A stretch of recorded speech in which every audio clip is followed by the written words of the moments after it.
오늘 우리에게 주시는 하나님 말씀 보겠습니다. 구약성경 욥기 42장 7절에서 9절까지 말씀 보도록 하겠습니다.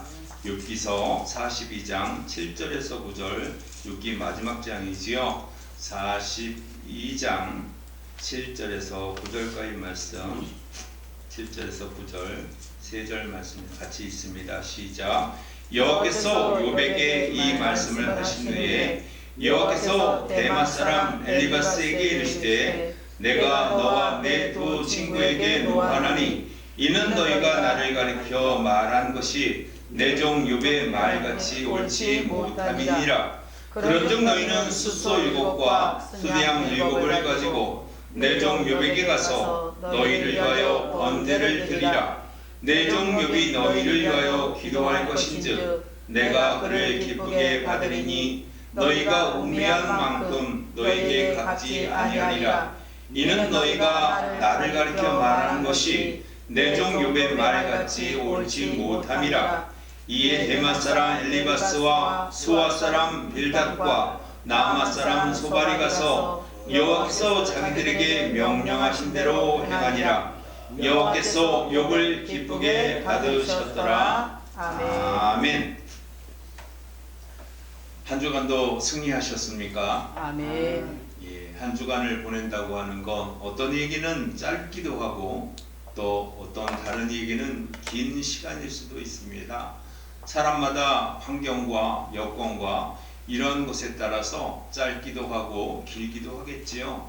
사랑하는 성도 여러분, 그러나 분명한 것은 그 일주일을 살아가는 동안 하나님은 여전히 우리의 삶 가운데 동행하시고 아멘. 우리를 지키시고 아멘. 인도하시고 아멘. 보호하신다는 사실은 분명합니다. 아멘. 여러분, 하나님이 지켜보시고 계신다고 하는 사실, 그래서 우리의 삶은 마치 코람데오적인 삶을 살아야 한다 이렇게 말하죠. 아멘. 하나님이 우리 위에서 우리를 이렇게 지그시 내려다보시고 아멘. 하나님 앞에서 살아가는 삶을 늘 잊지 말아야 한다는 거지요. 아멘. 오늘 두 번째 말씀으로 이렇게 욥의 의로움이라고 제가 주보에는 새겨놨는데 그 의로움의 원리라고 하는 제목이에요. 제가 원리는 빼버렸는데 욥이라고 하는 인물, 그 인물을 통해서 우리가 의롭게 산다는 것이 무엇인가 하는 그 원리를 한번 찾아보자는 거지요. 아멘. 오늘 말씀은요, 욥의 의로움의 원리를 우리에게 자세하게 설명하고 있어요. 사실 욥은 구약 시대의 인물이잖아요. 그러나 신약 시대를 거치고 지금의 우리들은 이미 의로운 자들이 되었지요. 아멘. 그래서 이신층이다 이렇게 신학자들이 이신득구다 한자 용어를 써가지고 그렇게 우리를 의롭다 하나님께서 칭해 주셨다는 거예요. 아멘. 그래서 우리는 의로운 사람이 되었어요. 아멘. 하나님이 의로운 사람이라고 칭해 주었기 때문에 그 의로운 사람이 되었음을 통해서 우리는 구원받은 하나님의 백성이라고 하는 시민권을 가진 하나님의 백성이라는 사실입니다. 아멘. 그런 측면에서 구약시대의 욥이라고 하는 인물, 이 인물을 통해서 우리가 바라볼 수 있다는 거지요. 욥은요, 상당히 이 동방지역에 살았던 부자의 사람이에요. 욥기 1장에 그의 삶을 소개합니다. 그는 어떤 사람이냐? 한번 1장으로 넘어가 볼까요? 욥기 1장 1절을 한번 읽어보겠습니다. 욥기 한참 넘어가야죠. 예, 욥기를 한참 넘어가십시오. 욥기 1장 1절을 넘어가면 페이지로는 이제 761쪽에 제가 듣는 성경 761쪽에 욥기 1장 1절입니다. 같이 한번 읽어볼까요? 시작. 우스 땅에 욥이라고 불리는 사람이 있었는데 그 사람은 온전하고 정직하여 하나님을 경외하며 악에서 떠난 자더라. 아멘. 이 욥이라고 하는 인물을 먼저 소개하기를 욥기서의 1장 1절에 그는 이제 우스 땅이라고 하는 곳에 살고 있고 이름이 욥이라고 하는 그러한 이름을 가지고 있고 또한 그 사람은 온전하대요. 이 온전하고 두 번째로 정직하다 이렇게 말하고 있고 세 번째로는 하나님을 경외한다 이렇게 소개하고 있고 마지막 네 번째는 악에서 떠난 사람이다 이렇게 말하고 있어요. 완벽한 사람이지요. 여러분 부자일 뿐만 아니라 그는 온전하기도 하고 정직하기도 하고 하나님을 경외할 뿐만 아니라 악에서부터 멀리 떨어져 있는 사람이다, 이렇게 말하는 사람이라는 거예요. 그런데 이 욥이라고 하는 인물은요, 사실 이제 사탄의 시험을 받게 되어지고, 사탄의 시험을 받는 이 욥이 여러분 무너지지 않고 끝까지 믿음을 지켰다는데 그 목적이 있어요. 욥은요 고통 속에 살아갑니다. 고통은 그의 몸부터 시작해서 그의 바깥에까지 다 이루어져 있어요. 자녀들도 다 죽어버리고 가지고 있는 재산도 다 날아가 버리고, 또 몸에는 머리부터 발끝까지 악창이 나가지고 여러분 이제 그가 살아야 될 여건 하나가 하나도 남아있지 않은 그런 상태였어요. 그런 상태일 뿐만 아니라 이 욥은요 주위에 세 친구들이 와가지고 욥에 대하여 그가 그러한 고통을 받고 있는 그 고통의 요소들을 하나 둘 이렇게 소개하는데, 쉽게 말하면 이런 거예요. 네가 지금 그 고통받는 것은 아마도 너 때문이거나 아니면 조상이 어떠한 잘못을 했거나 하여간에 원인이 있기 때문에 당하는 고통이다, 이렇게 말한다는 거예요.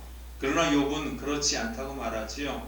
욥은요 심지어 같이 이불을 덮고 자고 있는 아내에까지 어떻게 받아요? 차라리 하나님을 원망하고 욕을 하고 그냥 죽어버려라, 이렇게 할 만큼 같은 이불을 쓰는 아내조차 그렇게 자기를 비난하는 모습을 우리에게 보여줍니다.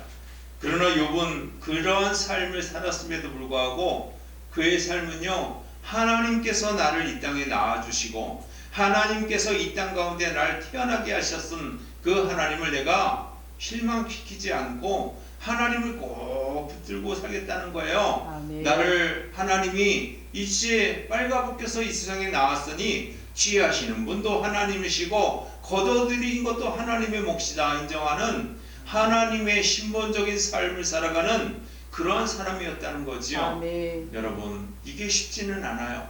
왜냐하면 여러분의 여건이 나쁜 일도요, 이 겹경사라는 거 아세요? 좋은 일이 겹경사는 버틸만 해요. 좋은 일이 많아지니까.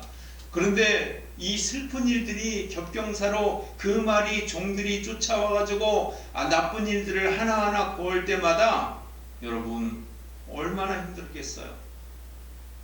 자기의 재산이 망가지고 자녀들이 태풍에 쓰러져서 다 죽어버리고 이렇게 겹경사들이 계속 나쁜 일들이 연이어서 계속 발생하는 그런 여건과 환경 뿐만 아니라 머리부터 발끝까지 악창이 나가지고 정말 괴로워서 견딜 수 없는 고통 속에 신음하면서도 하나님에 대한 신뢰를 저버리지 않는 믿음. 아멘. 여러분 그것은 의로움이라고 표현할 수 있죠.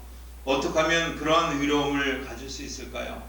신약에서는요 사실 이 교회에서 신학에 대한 가르침은 잘 안 주지요. 신학의 학문은 하나님을 연구하는 학문이다, 그래서 신학이라고 말해요. 그런데 신학은 여러 가지 목록들을 이렇게 나누어 놨어요. 뭐 구원론, 뭐 성령론, 뭐 이렇게 나누어 가지고 그것을 가장 쉽게끔 알 수 있게끔 나누어진 것이 신학이에요. 근데 신학적인 것은 정리 체계가 잘 되어 있어요. 왜냐하면 그 정리의 신학이 잘 바탕으로 해서 그것을 기초로 해서 하나님 말씀을 잘 들여다보고 하나님이 메시지 가운데 전하려고 하는 기쁘신 그 뜻을 잘 증거하기 위한 수단이에요. 아멘. 목적은 아니고 수단일 뿐입니다. 그리고 우리가 알고 있는 이 성경의 페이지나 몇 절 몇 장이나 이런 것들은요 우리가 통일되게 보기 위한 하나의 나침판이에요.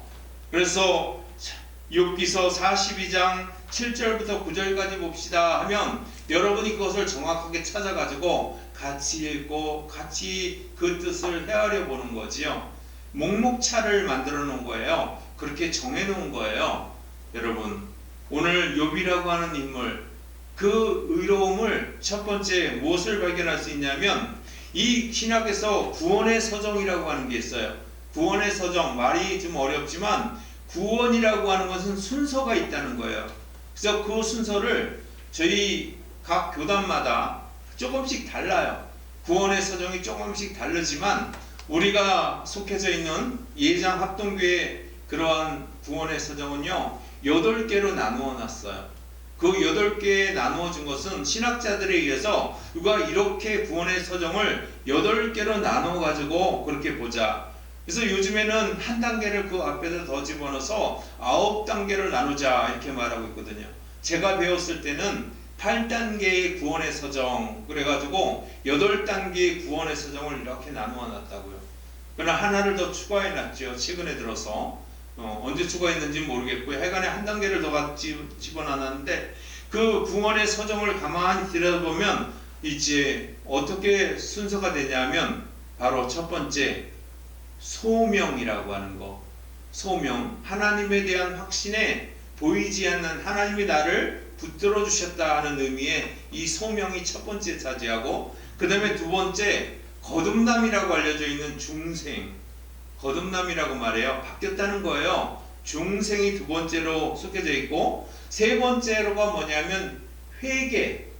세 번째가 회개. 회개 또는 회심이라고 불러요. 그래서 회심이라는 단계를 거치고, 그 다음에 회심을 통해서 그 안에 뭐가 들어오냐? 신앙이 들어온다는 거예요. 믿음이 세워진다는 거예요. 신앙 믿음이라고 하는. 그 다음에 신앙이 이어지고 난 다음에 뭐가 이어지냐? 칭의, 예수를 믿는 믿음이 들어오면 하나님의 의로운 사람이다 해서 칭의, 의로움이 그 안에 들어온다는 거예요. 칭의가 들어오고, 그 칭의가 들어온 다음에 바로 수양이라고 말해요. 어렵지요. 이 수양은 양자 삼으심이라는 뜻이에요. 하나님의 양자 삼으심, 하나님의 자녀로 삼아주었다는 거지요. 그 다음 단계가 이 양자 삼으신 다음에 성화 단계로 넘어가요. 중생이 나왔고 이제 성화 단계로 바뀌었다는 거. 완전히 성화 단계로 넘어가고, 성화되어진 다음에 성도가 견인당한다. 하나님 앞에 끌어올림을 당한다는 거예요. 그리고 난 다음에 견인당한 다음에 마지막에 영화 또는 영생이라고 하는 마지막 단계, 8번째 단계로 딱 넘어갑니다. 근데 최근에 한 단계가 앞에 어떻게 붙었냐면 바로 소명이라는 그 첫 번째 단계 앞에 예정이라는 것이 하나 붙었어요. 하나님의 예정 교리에 의해서. 그래서 9단계라고 하는 단계를 거친다는 거예요. 우리의 구원의 단계는 그 9단계를 통해서 우리가 완전한 구원을 이룰 수 있다는 거예요. 그런 것을 이제 신학에서는 그렇게 말합니다. 제가 아마 이것을 애울 때마다 이렇게 외웠던 것 같아요. 소중의 신칭수 성견형, 앞 초성 글자만 따가지고 외워서 이렇게 기억하고 있어요. 신학 배운 지가 꽤 오래됐는데도 잊어버리지 않지요. 이것을 가지고 이제 구원의 서정이다 이렇게 말하고 있습니다. 이 구원의 서정 뭐 몰라도 상관없어요. 구원의 단계가 이렇게 이루어지고 있다는 것이 그것을 반듯하게 다 알 필요는 없는 거죠. 신학적으로 정립을 해놓은 거니까. 여러분, 먼저 하나님께서 이 이로움의 원리